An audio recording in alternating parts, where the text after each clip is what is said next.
पुंडलिक वरदे हरी विठ्ठल. रामकृष्ण हरी. मित्रांनो, आपल्याकडे सण उत्सवाची मोठी परंपरा आहे. म्हणजे संस्कृतीतील काळानुसार साजरे होणारे सण, मग ते धार्मिक असतील, सामाजिक असतील किंवा ऋतीवर आधारित असलेले सण असतील. तर भारतीय परंपरेमध्ये सणाला खूप मोठं अनन्यसाधारण असं महत्त्व आहे. आणि या सणाच्या माध्यमातूनच आपल्याला पुण्यकर्माची, बदलाची पर्वणी साधता येत असते. की प्रत्येकजण दुःखाने, संकटाने त्रस्त आहे, परेशान आहे, कावलेला आहे. आणि मग अशा स्थितीमध्ये वेगवेगळ्या आपण पूजा, आराधना, व्रत, वैकल्य ह्या गोष्टी करत असतो. मात्र हे सगळं करत असताना आपल्याला अपेक्षित फलश्रुती मिळेलच असं नाही. उलट असं होतं की मग एखादं व्रत आपण घेतो करायला आणि ते व्रत पूर्ण होण्यापूर्वीच आपल्या मागे पुन्हा संकटाची गडद मालिका सुरू होते. म्हणजे एखाद्याला जर एखादा आजार असेल तर त्या आजाराची तीव्रता कमी होण्याऐवजी ती वाढतच जाते. किंवा एखाद्याच्या मागे एखादं दुःखणं असेल किंवा एखादं दुःख असेल किंवा एखाद्याकडे थोडंफार कर्ज असेल आणि त्या कर्जातून मुक्त होण्यासाठी तो जर एखाद्या धार्मिक गोष्टीचा आधार घेत असेल तर त्या धार्मिक गोष्टी स्वीकारल्याच्या नंतर असं लक्षात येतं की आपलं कर्ज कमी होण्याऐवजी आपल्यावर संकट, गंडात्र, अचानकपणे खर्च हे वाढतच आहेत आणि आपण जास्तीत जास्त कर्जाच्या खाईत पुन्हा गुरफटत चाललो आहोत किंवा लोटल्या जात आहोत.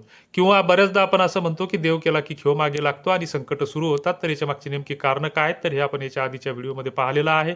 तरीसुद्धा आपण त्याचा ओघवता ओझरता उल्लेख करूयात की आपल्याकडे ज्या काही दोन परंपरा आहेत तर त्या दोन परंपरा सांगत असताना आपण जे काही दोन्हीची सरमिसळ करतो आणि मग त्याच्यातून काय होतं की करायला जातो मारुती आणि घडून येतो गणपती. अशातली परिस्थिती आपली होते की नेमकी पूजा आपण शुद्ध सात्विक भावनेने किंवा भोळ्या मनाने करायला जातो. मात्र त्याच्यामध्ये अनावधानाने किंवा जाणीवपूर्वक खूप मोठ्या चुका होतात आणि मग त्याच्यातून आपल्याला जी काही सकारात्मक ऊर्जा प्राप्त होण्याऐवजी त्याच्यातून नकारात्मक तत्व जास्त बाहेर पडतात आणि मग त्याच्यातून मग पुन्हा आपल्या मागे जी काही संकटाचा गुंता आहे तो अधिकाधिक वाढत जातो.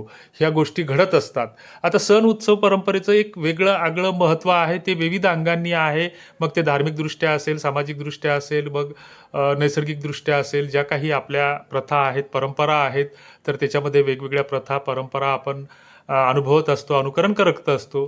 त्याच्यामध्ये जी काही संत विचाराची परंपरा आहे ती वेगळी आहे. धार्मिक कर्मकांडाची सनातनी जी परंपरा आहे ती वेगळी आहे. मग त्याच्यामध्ये यम, नियम ह्या गोष्टी, बऱ्याच गोष्टी येतात. साधा सरळ सोपा भक्तिमार्ग म्हणजे जो संतांनी सांगितला तो आहे. मात्र आपण काय करतो की अशातच या सगळ्यांची दोन्हीची सरमिसळ करतो आणि मग सरमिसळ करत असताना मग आपल्याला त्याच्यातून जे काही इच्छित फळ मिळायला पाहिजे तर ते न मिळता त्याच्यातून आपली संकटाची मालिका घडत होत चालते. आणि मग संक्रांतीचा जो काही पर्व आहे किंवा संक्रांतीच्या सणाला एक अनन्यसाधारण ऋतुचक्रानुसार, कालगणनेनुसार एक महत्त्वाचं स्थान आहे. धार्मिक प्रथेनुसार सुद्धा संक्रांतीचं एक अतिशय महत्त्वाचं असं महत्त्व आहे. आणि या महत्त्वाला अनुसरूनच या वर्षी संक्रांतीचा सण जो येऊ घातलेला आहे तर तो बुधवार दिनांक 14 जानेवारी 2026 रोजी येतो आहे. म्हणजेच शके जे काही आपलं हिंदू कालगणनेचं वर्ष आहे तर ते पौष कृष्ण 11 या रोजी दुपारी 3:06 सूर्य हा मकर राशीमध्ये प्रवेश करत आहे. आणि मग याच्या निमित्ताने जी काही धार्मिक पर्वणी आपल्यासाठी उपलब्ध होत आहे तर ती धार्मिक पर्वणी काय असेल तर संक्रांतीचा जो काही पुण्यकाल सांगितला जातो तर तो 14 जानेवारी 2026 रोजी दुपारी 3:06 पासून सूर्यास्तापर्यंतचा तो पुण्यकाल सांगितलेला आहे. सूर्याचे मकर संक्रमण हे बालवकरणावर होत असल्याने वाहन त्याचं वाहक आहे आणि उपवाहन हे घोडा आहे. संक्रांतीचं जे वस्त्र आहे तर ते पिवळे वस्त्र परिधान केलेले असून हातात गदा घेतलेली आहे, केशराचा टिळा लावलेला आहे आणि वयाने कुमारी असून बसलेली आहे. वासाकरिता जाईचे फूल त्यांनी हातात घेतलेले आहे आणि पायस भक्षण करीत आहे. सर्पजाती आणि भूषणार्थ मोती धारण केले आहे. नाव आणि नक्षत्र नाव मंदाकिनी असून समुदाय मुहूर्त 30 आहेत. पूर्वेकडून पश्चिमेस ती जात आहे. व वायव्य दिशेकडे ती पाहत आहे. आता संक्रांतीचं फल काय असणार आहे तर संक्रांतीचे जे वस्तू परिधान केलेल्या आहेत त्या वस्तू महाग होतील. संक्रांती जेथून आली आहे तेथील जनतेला सुख प्राप्त होईल असं एका पंचांगामध्ये सांगितलेलं आहे. पर्व काळात द्यावयाचे जे काही दान आहे तर दान केल्यानं पुण्य वाढतं असा आपल्याकडे एक समज आहे किंवा आपली अशी एक धारणा आहे. आणि त्या दृष्टीनं आपण मग दान, धर्म आणि पुण्यकर्म हे करत असतो किंवा पुण्य त्यातून मिळवण्याचा प्रयत्न करत असतो. आणि मग हे करत असताना मग आपल्याला नेमकं ओळखता आलं पाहिजे की कुठलं दान आपल्याला द्यावायचं आहे, करावायचं आहे. तर पर्वकालामध्ये जे काही दान द्यावायचं सांगितलेलं आहे तर नवे भांडे, गाईला घास, अन्न, तिलपात्र, गूळ, तीळ, सोने, भूमी, गाय, वस्त्र, घोडा इत्यादी यथाशक्ती दान करावे. आता हे दान कुणाला केलं पाहिजे, कशासाठी केलं पाहिजे, तो वेगळा विषय आहे, तो वेगळ्या चिंतनाचा विषय आहे. याच्यामध्ये अनेक तथ्य आणि प्रभाव आहेत.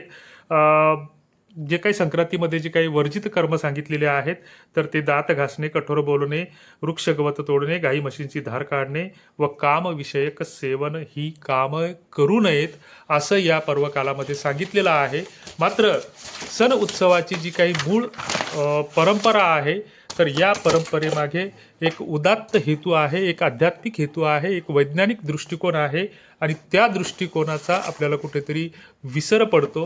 म्हणजे एक दान कसं द्यायचं तर आपण बऱ्याचदा अन्नदान, वस्त्रदान किंवा धातुदान ह्या गोष्टी करत असतो.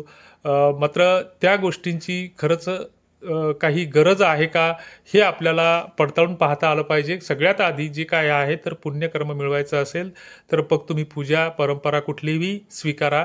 मात्र त्याच्यासाठी ज्या तुम्हाला योग साधना सांगितलेल्या आहेत किंवा ज्या काही वागण्याच्या, बोलण्याच्या, राहण्याच्या, चाहण्याच्या, पिण्याच्या ज्या काही सवयी सांगितलेल्या आहेत तर त्याच्यावर नियमन करणं, नियंत्रण मिळवणं ही गोष्ट पहिल्यांदा केली पाहिजे.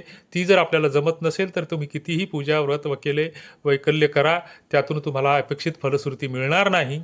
जसं आपण खोटं बोलणं पाप समजतो तर खोटं बोलू नये, कुणाला त्रास देऊ नये, दान धर्म कुणाला करावा तर जे के रंजले गांजले त्याशी म्हणे जो आपुले, देवतोची ओळखावा.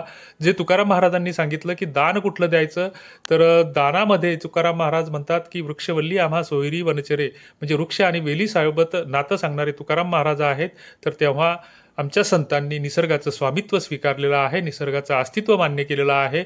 मात्र आपण निसर्गाची नासधूस करता कामा नये आणि मग एकीकडे पुण्य मिळवण्यासाठी यज्ञ, व्रत, वैकल्य वगैरे उपवास करायचे आणि दुसरीकडे आपल्या निसर्गाची जो निसर्ग आपल्याला भरभरून देतो त्याचा नाश करायचा, तर हे याला पुण्यकर्म म्हणता येणार नाही असा आमचा समज आहे. तुमचा समज वेगळा असू शकतो. आणि दुसरीकडे एक विदा करंदीकरांची कविता आहे की हिरव्या पिवळ्या मालावरून हिरवी पिवळी शाल घ्यावी, सह्याद्रीच्या कड्याकडून छातीसाठी ढाल घ्यावी, देणाऱ्याने देत जावे, घेणाऱ्याने घेत जावे, घेता घेता देणाऱ्याचे एक दिवस हात घ्यावे. ही जी कविता आहे तर ही पूर्णपणे निसर्ग कविता आहे आणि याच्यामध्ये जी काही दानवृत्ती सांगितलेली आहे तर निसर्ग आपल्याला भरभरून देतो आहे. मग निसर्ग देत असताना निसर्ग जर आपल्याला 10 पट देत असेल तर आपण त्याला एकदा परत केलं पाहिजे. म्हणजे 10 झाडं जर आपण तोडत असू तर एक झाड आपण लावलं पाहिजे. म्हणजे निसर्गाने जी आपल्याला देण्याची वृत्ती दाखवलेली आहे तर निसर्गाला आपण परत देण्याचं सुद्धा आपण हे केलं पाहिजे असा त्याचा अर्थ होतो. मात्र देणाऱ्याने देत जावे, घेणाऱ्याचे हात घ्यावे म्हणजे हात तोडून घ्यायचे नसतात तर ते त्याला आपण परत द्यायचे असतात किंवा त्याच्या हाताचं प्रतीक आपण स्वीकारायचं असतं असा त्याचा अर्थ होतो. तुम्हाला याबद्दल काय वाटतं ते कॉमेंट बॉक्समध्ये नक्की कळवा. धन्यवाद.